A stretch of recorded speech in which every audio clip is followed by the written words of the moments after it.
Dedicated freight corridor जैसी पहल के साथ वंदे भारत एक्सप्रेस और नमो भारत जैसी स्वदेशी सेमी हाई स्पीड ट्रेनों ने रेलवे का कायाकल्प किया, तो वहीं सड़क परिवहन के क्षेत्र में भी पिछले 10 वर्षों में बड़े बदलाव की बदौलत देश स्पीड और स्केल की राह पर फर्राटा भरता नजर आने लगा है। जिसकी कभी कल्पना की जाती थी वो आज सच हो रहा है और नए भारत में रेलवे और सड़क परिवहन विकास के नए पर्याय बनकर उभर रहे हैं।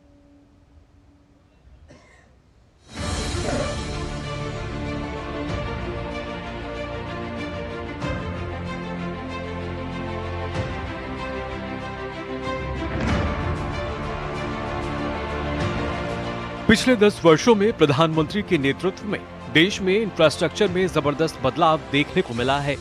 रेलवे और सड़क परिवहन के कायाकल्प के लिए मोदी सरकार ने बुनियादी ढांचे के विकास पर पूरा जोर लगाया है।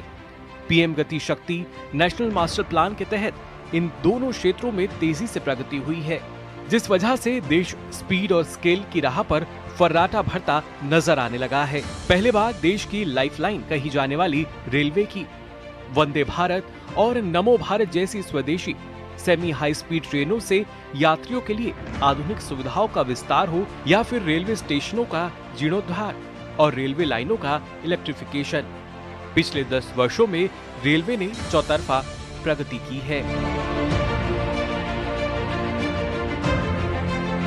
पिछले 10 वर्षों में हाई स्पीड पर भारतीय रेलवे अंतरिम बजट में वित्त वर्ष 2024-25 में रेलवे के लिए पूंजीगत व्यय के लिए 2,52,000 करोड़ रुपए आवंटित हुए।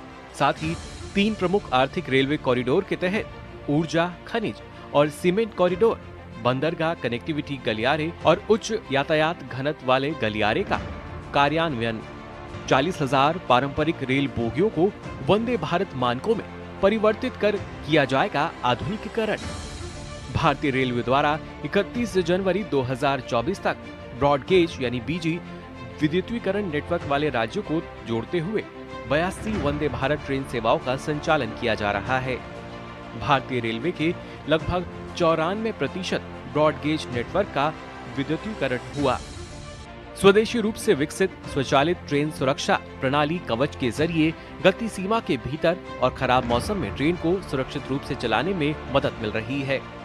यात्री सुविधाओं को पर्याप्त रूप से आधुनिक बनाने और रेलवे स्टेशनों की पहुंच और समावेशिता में सुधार लाने के उद्देश्य से देश भर में 1318 अमृत भारत स्टेशनों की पहचान कर 508 अमृत भारत स्टेशनों की आधारशिला रखी गई।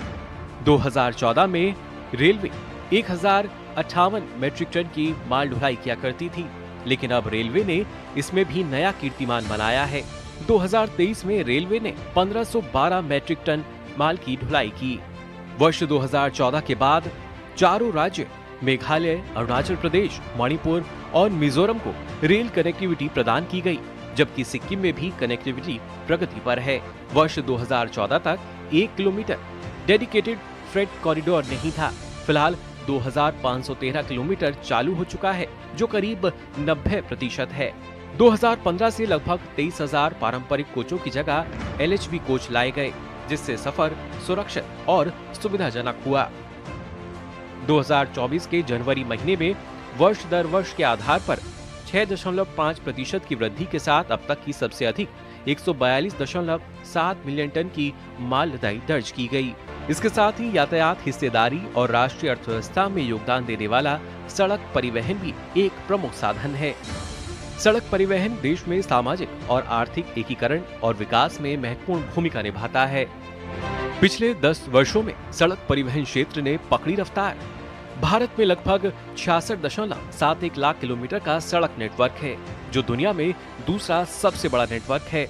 देश में राष्ट्रीय राजमार्ग नेटवर्क 2014 के 91,287 किलोमीटर से 60% बढ़कर वर्ष 2023 में 1,46,145 किलोमीटर हो गया।